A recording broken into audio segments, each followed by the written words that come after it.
प्यासा कौवा की मशहूर कहानी पेश है। तपती हुई धूप और प्यासा कौवा। गर्मी का मौसम है और सूरज आग बरसा रहा है। एक कौवा प्यास की शिद्दत से निढाल उधर उधर उड़ रहा है। वो थका हुआ है और उसकी जुबान प्यास से बाहर निकली हुई है। कितनी गर्मी है, कहीं पानी का एक कतरा भी नजर नहीं आ रहा।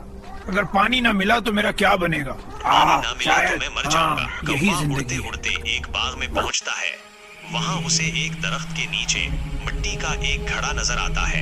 कौवा खुश होकर फौरन नीचे उतरता है और घड़े के किनारे पर बैठ जाता है।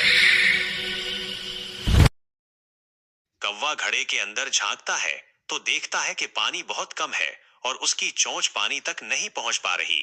वो बार बार कोशिश करता है लेकिन नाकाम रहता है। वो थोड़ी देर के लिए उदास हो जाता है लेकिन हिम्मत नहीं हारता। कौवे की नजर घड़े के पास पड़े हुए छोटे छोटे कंकड़ों पत्थरों पर पड़ती है। उसके जहन में एक तरकीब आती है। वो अपनी चोंच से एक एक कंकर उठाता है और घड़े में डालना शुरू कर देता है। पहला कंकर होता, दूसरा कंकर होता। जैसे जैसे कंकर नीचे बैठते हैं पानी आहिस्ता आहिस्ता ऊपर आने लगता है।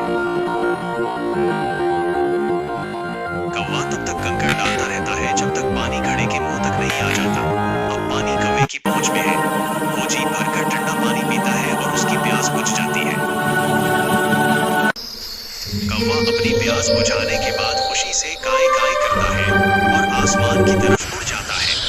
नतीजा अखलाकी सबक, मेहनत में अजमत है, जहां चाह वहां राह।